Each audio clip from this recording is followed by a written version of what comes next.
ഇവിടെ നമുക്ക് ജന്തർ-മന്ദറിലേക്കൊന്ന് പോകാം. കഴിഞ്ഞ 35 ദിവസങ്ങളിലായി സമരം കൊണ്ട് മുഖരിതമായിരുന്നു അവിടെ. സമരം അവസാനിപ്പിച്ചതിന് തൊട്ടു പിന്നാലെ ജന്തർ-മന്ദറിലെ സമരപ്പന്തൽ CJP പ്രവർത്തകർ തന്നെ പൊളിച്ചു മാറ്റുകയാണ്.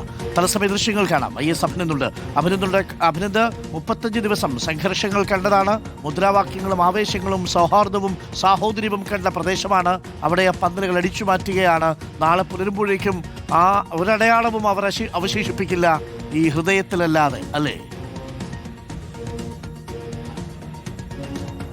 അരുൺകുമാർ, തീർച്ചയായും സമരം തുടങ്ങിയ സ്ഥലം, സമരത്തിന്റെ ഹൃദയഭൂമി, ഒടുവിൽ കേന്ദ്ര സർക്കാരിന് മുട്ടുമടക്കേണ്ടി വന്ന ഇടത്ത് നിന്നാണ് ഞാനിപ്പോൾ ഉള്ളത്. ഈ ജന്തർ-മന്ദറിലെ തത്സമയ ദൃശ്യങ്ങളാണ് നമ്മൾ കണ്ടുകൊണ്ടിരിക്കുന്നത്. അഭിജിത്ത് ദീപ്കെ എന്ന് പറഞ്ഞ വ്യക്തി നമുക്ക് എല്ലാവർക്കും ഈ നിമിഷം ഓർക്കേണ്ടതാണ്.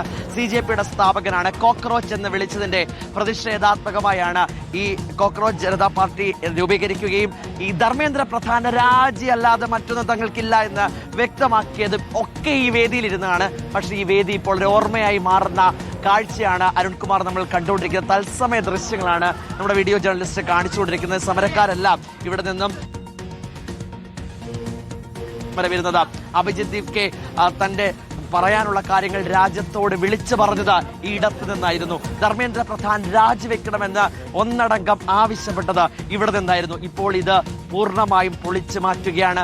സമരത്തിന് ഇപ്പോൾ വിജയമുണ്ടായതിനു ശേഷം, അവർ വിജയിച്ചതിന് ശേഷം തിരികെ നാട്ടിലേക്ക് മടങ്ങുകയാണ്. ഇപ്പോൾ പൂർണ്ണമായും ഇത് ക്ലീൻ ചെയ്ത് പ്രവർത്തകർ आपका फुल टाइम क्लीन करता है, आपका प्रोटेस्ट स्टेट का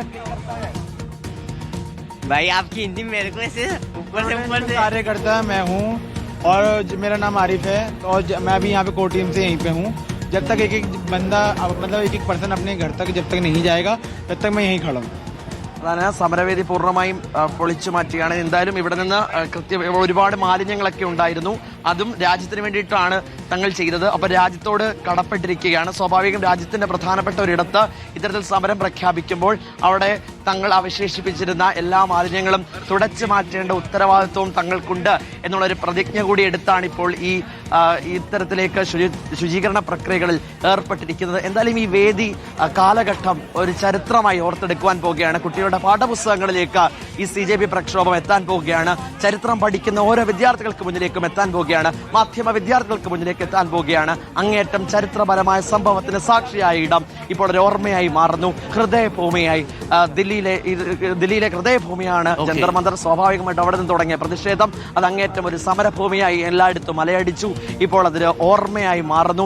എന്തായാലും എല്ലാവരുടെയും മനസ്സിൽ ഇനി എന്നും ഓർത്തു വെക്കപ്പെടുന്ന, ഓരോ ഭാരതത്തിന്റെ മണ്ണിലും ഓർത്തു വെക്കപ്പെടുന്ന ചരിത്രത്തിന്റെ പുസ്തകത്താളുകളിൽ ഇനി അടയാളമാകാൻ പോകുന്ന ഇടമായി മാറുന്നു ജന്തർ-മന്ദർ. അവിടുത്തെ CJP പ്രതിഷേധ ഭൂമി, പ്രതിഷേധത്തിന്റെ വേദി ഇപ്പോൾ പൊളിച്ചു മാറ്റുകയാണ്. അരുൺ. Okay, thank you. പ്രിയപ്പെട്ട പ്രേക്ഷകരെ, അതാണ് ഒരു ന്യൂ നോർമൽ. ഒരു മാലിന്യവും അവരവിടെ അവശേഷിപ്പിക്കില്ല. ഒരാളെയും അവർ വേദനിപ്പിച്ചു വിടില്ല. അവർ പരസ്പരം താങ്ങായി നിന്നു, തണലായി നിന്നു, പരസ്പരം ഒരുമിച്ച് എല്ലാ മാലിന്യങ്ങളും അവർ അവിടെ നിന്ന് നീക്കം ചെയ്യുന്നു. ഒരു ന്യൂ നോർമൽ രാഷ്ട്രീയം ഇന്ത്യ കാണുകയാണ്, അനുഭവിക്കുകയാണ്, തുടക്കമാവുകയാണ്.